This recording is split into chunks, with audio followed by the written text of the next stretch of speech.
नमस्कार दोस्तों, जय हिंद। कैसे हो आप सब? आई होप आप सभी अच्छे होंगे और आपकी तैयारी एकदम जबरदस्त चल रही होगी। ये इस पहले चैप्टर का लेक्चर नंबर 6 है। जैसा आप सामने देख रहे होंगे, इसके पहले 5 लेक्चर हो चुके हैं, जिनका लिंक नीचे डिस्क्रिप्शन में हमने दे रखा है।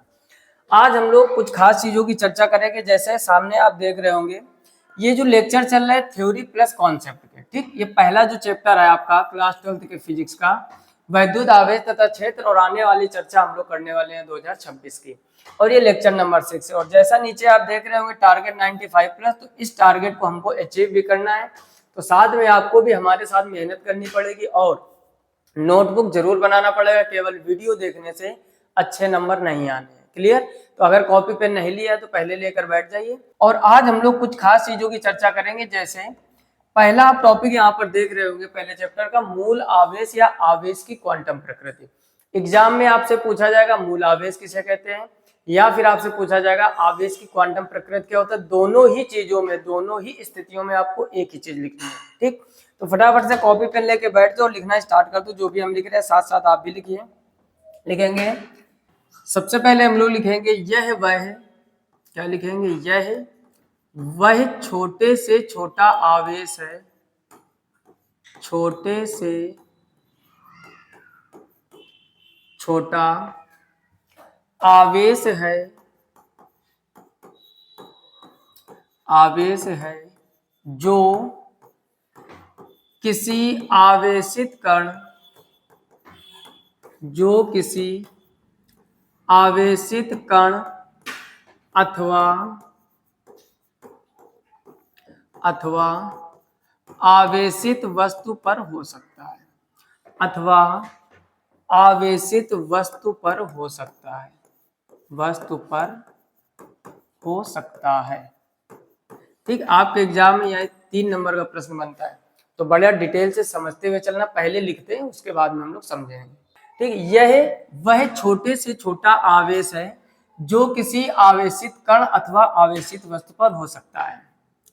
इसे मूल आवेश कहते हैं, इसे मूल आवेश कहते हैं, ठीक।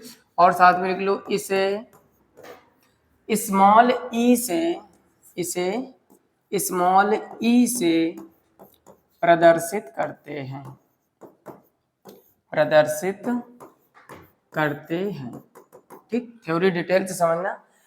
मूल आवेश क्या होता है या आवेश की क्वांटम प्रकृति क्या होता है, हमने लिखा कि यह वह छोटे से छोटा आवेश है जो किसी आवेशित कण अथवा आवेशित वस्तु, जैसे आपसे कहते ये एक मार्कर दिख रहा होगा पेन आपको, अगर इस पर हम आवेश को पता करें या इस पर मूल आवेश को पता करें, तो कह रहा है ये वह छोटे से छोटा आवेश है जो किसी आवेशित, जैसे ये वस्तु आवेशित है या कोई कण आवेशित है, तो उस पर जो आवेश होता है सबसे छोटा आवेश, उसको हम लोग क्या, मूल आवेश क्या कहते हैं?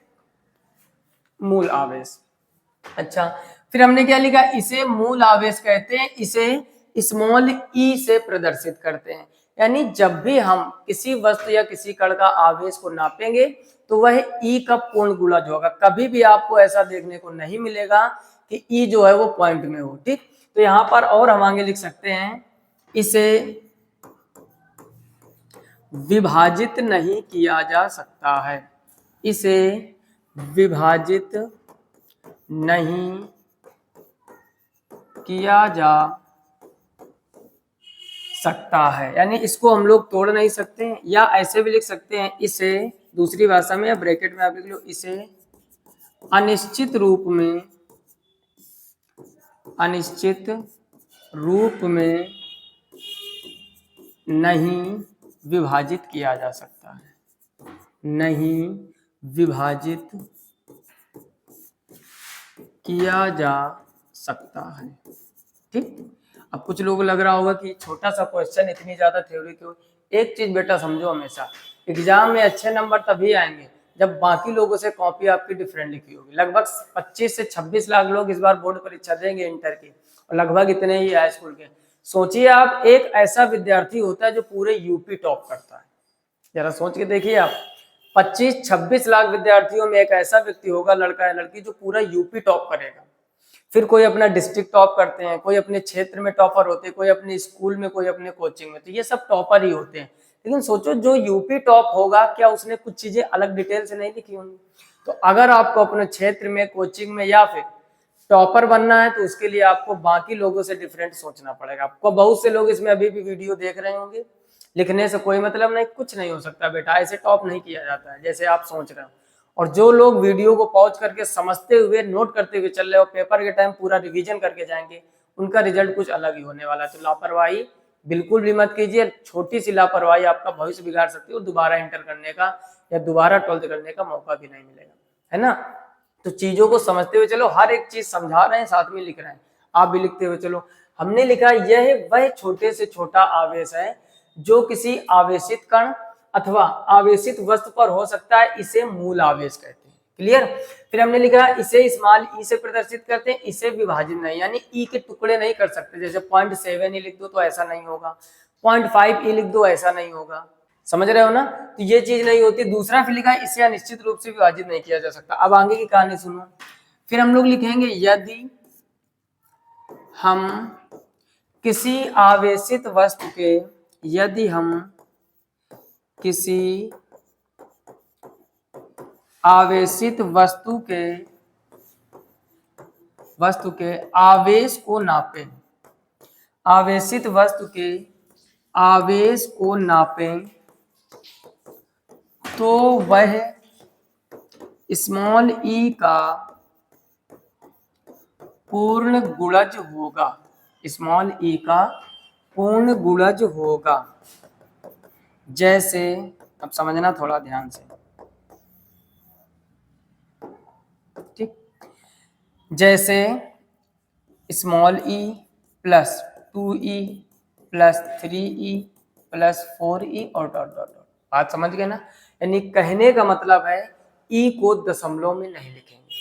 तो फिर से पूरा रिवीजन कर लीजिए। हमने लिखा यह वह छोटे से छोटा आवेश है जो किसी आवेशित कण अथवा आवेशित वस्तु पर हो सकता है, इसे मूल आवेश कहते हैं। अगर पूछा जाए किससे प्रदर्शित होता है तो इसे स्मॉल ई से प्रदर्शित करते हैं। इसे विभाजित नहीं किया जा सकता। कहने का मतलब बेटा इसको तोड़ नहीं सकते हैं, टुकड़े नहीं कर सकते हैं। क्लियर।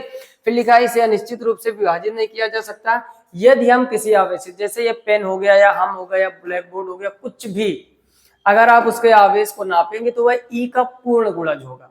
पूर्ण गुणज का मतलब 1 के गुणांक में या 2 के गुणांक में या 3 के गुणांक में ऐसा नहीं होगा कि 1.5 ई हो, मतलब तोड़ नहीं सकते, पॉइंट नहीं आएगा, ऐसे समझ सकते हो आप।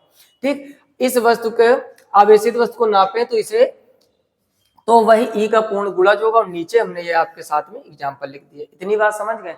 लेकिन आप समझ रहे हो ना, साइंस दिन प्रतिदिन तरक्की करती जा रही है ना। पहले लोग चोर को पकड़ते थे, अब सीसीटीवी कैमरे में फोटोज आ जाते हैं। तो कहने का मतलब देख रहे हो ना, चाहे मेडिकल साइंस हो और चाहे हमारी केवल साइंस हो, दोनों ही दिन प्रतिदिन तरक्की कर रहे हैं। तो ऐसे ही हमारा जो टॉपिक है मॉडर्न फिजिक्स, ठीक। पहले वाली फिजिक्स को एंशिएंट फिजिक्स बोलते हैं। जो पहले भी घटनाएं हो रही थी, आज भी हो रही, वो एंशिएंट फिजिक्स होता है। और जो अब नई नई चीजें आ रही हैं, जैसे परमाणु बम का हो गया आविष्कार, स्मार्टफोन का हो गया, कंप्यूटर का हो गया, ये सारी चीजें आपकी मॉडर्न फिजिक्स में आती हैं।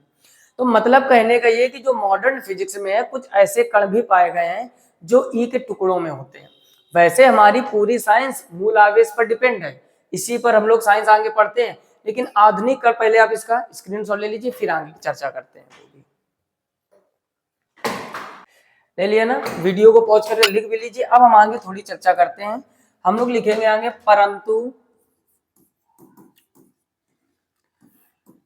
परंतु आधुनिक भौतिकी में,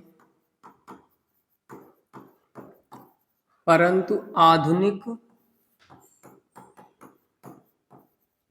भौतिकी में, आधुनिक भौतिकी मतलब इंग्लिश में भी आप लिख दीजिए मॉडर्न फिजिक्स, मॉडर्न फिजिक्स। परंतु आधुनिक भौतिकी में ऐसे कणों की, ऐसे कणों की खोज हुई है, ऐसे कणों की खोज हुई है जिनके संयोग से इलेक्ट्रॉन प्रोटॉन बनते हैं। बात को समझना, अभी पूरा डिटेल में समझेंगे। ऐसे कणों की खोज हुई है जिनके संयोग से जिनके संयोग से इलेक्ट्रॉन प्रोटॉन और न्यूट्रॉन जैसे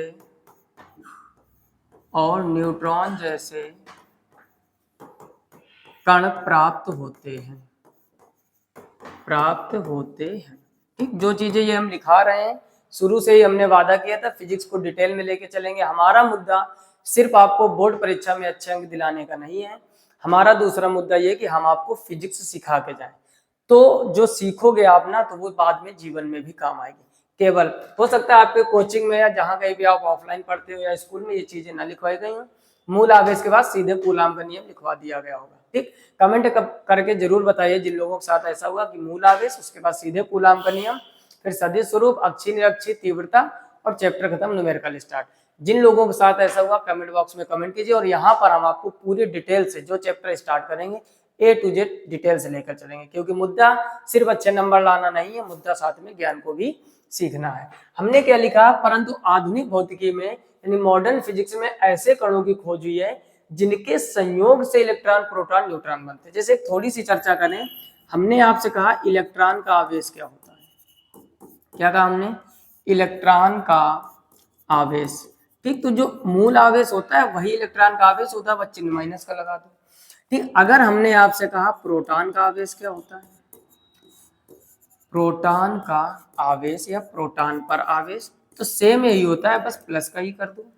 और अगर हम आपसे कहें अल्फा कण का आवेश, क्या बोलें, अल्फा कण का आवेश, समझते हुए चलना डिटेल से, तो ये होता है ब्लड प्लस का 2e। अब समझो, हमने आपसे कहा जो आप पीछे पढ़े हो ना मूल आवेश, यहाँ पर समझो थोड़ा, ये जो E2 E3 E4 है, तो यहाँ पर जो मूल आवेश का मान है उसको भी थोड़ा समझ लीजिए। मूल आवेश का मान होता है आपका small equal 1.6 10 to the power -19 coulomb. Clear, यानी जो E होता है, जो मूल आवेश होता है, उसका मान होता है 1.6 गुणा 10 की घात -19 कूलम या 1.6 10 टू द पावर -19 कूलम। अब अगर हमने आपसे कहा देखो इलेक्ट्रॉन हो, प्रोटॉन हो, अल्फा कण हो, कोई भी दुनिया का तत्व हो या कोई भी परमाणु, अगर उसके हमें आवेश पता करना तो हमें ये पता करना होगा कि उस पर मूल आवेश कितना होता है। जैसे इलेक्ट्रॉन पर मूल आवेश माइनस का E होता तो ये हो जाएगा माइनस का 1.6 10 टू द पावर -19 कूलम। अब आप बताइए, आपके स्कूल में या जहां कहीं भी आप पढ़ रहे होंगे लिखाया गया होगा जो इलेक्ट्रॉन का आवेश होता है वो निगेटिव चार्ज होता है और 1.6 10 टू द पावर -19, तो निकला तो यहीं से। क्लियर, अच्छा प्रोटॉन का आवेश प्लस E होता है तो बस यही आगे 1.6 10 टू द पावर -19 कूलम हो जाएगा। बोलिए किसी को कोई समस्या, अच्छे से समझ में आ रहा है ना, आ रहा है तो लाइक कर दीजिएगा, आप लोग लापरवाही वो करते हो लाइक ना करने का, है ना। आगे लिखा है अल्फा कण का 2e होता है, अब समझना थोड़ा ध्यान से, 2 और e का मान कितना होता है 1.6 10 टू द पावर -19 कूलम। कहने का मतलब ये होगा 16 का डबल करोगे 32 तो 3.2 10 टू द पावर -19 कूलम। तो ये किसके आवेश हो गए, इलेक्ट्रॉन, प्रोटॉन और न्यूट्रॉन के। तो बस ये ध्यान देना मूल आवेश। लेकिन हमने यहाँ पर क्या लिखा, आधुनिक भौतिकी में मॉडर्न फिजिक्स में ऐसे कणों की खोज हुई है जिनके संयोग से इलेक्ट्रॉन, प्रोटॉन, न्यूट्रॉन। अभी हमने आपको क्या सिखाया था कि E को अनिश्चित रूप से विभाजित नहीं किया जा सकता। यहाँ पर देखिए हमने लिखा है इसे अनिश्चित रूप से विभाजित नहीं किया जा सकता, या इसके ऊपर लिखा है हमने कि इसे विभाजित नहीं किया जा सकता। तो मन में ढेर सारे डाउट आ रहे हैं कि अभी बोला अनिश्चित रूप से विभाजित नहीं कर सकते और फिर यहाँ टुकड़ों की बात कर दी। हमने क्या बताया कि जो मॉडर्न फिजिक्स है ऐसे कण पाए गए हैं और उन कणों को कहते हैं क्वार्क्स। क्या कहते हैं, क्वार्क्स। ये 6 प्रकार के होते हैं जिसमें से 2 स्थायी और 4 अस्थायी। तो थोड़ा और डिटेल से समझते हैं, ये बात समझ गए, यानी E से छोटा प्रकृति में मूल आवेश नहीं है और आपकी फिजिक्स भी इसी पर डिपेंड है। आपने जितने भी न्यूमेरिकल लगाए होंगे E का मान ही रखा होगा, पॉइंट में E नहीं रखा होगा। दूसरी बात हमने कहा ऐसे कणों की खोज हुई है मॉडर्न फिजिक्स में जिनके संयोग से ये आपके इलेक्ट्रॉन और प्रोटॉन और न्यूट्रॉन जैसे कणों को प्राप्त किया जा सकता है, जिनके संयोग से यानी जोड़ा गया है। मतलब मेन बात आपको याद रखनी है कि मूल आवेश को तोड़ नहीं सकते, लेकिन मॉडर्न फिजिक्स में ऐसे कण पाए गए, साइंटिस्टों ने ऐसा सोचा है या उनको मिले। क्लियर, अब देखो समझो उनको कहते क्या है। तो थोड़ा सा एक काम करते, ये जो आपके इलेक्ट्रॉन, प्रोटॉन और अल्फा कण का चार्ज इसको थोड़ा सा छोटा करके और साइड में शिफ्ट कर लेते हैं। ठीक, बाकी लिख तो लिया होगा आपने, सब लोगों को साइड में दिख भी रहा होगा। इसको थोड़ा सा साइड में शिफ्ट कर लेते हैं ताकि और भी अच्छी तरीके से चीजें हम लोग समझ सकें। अब देखो, हमने कहा ऐसे कणों की खोज हुई है जिनके संयोग से इलेक्ट्रॉन बनता है, तो उसके आगे लिख दो इन कणों को क्वार्क्स कहते हैं। क्या कहते हैं? क्वार्क्स कहते हैं। ठीक, पूछा जा सकता है आपसे एग्जाम में कि कहते क्या है इनको। और ये जो क्वार्क्स है, क्वार्क्स मुख्यतः, ठीक, हिंदी में लिख लो और इंग्लिश में भी लिख लो, QUARKS। क्वार्क्स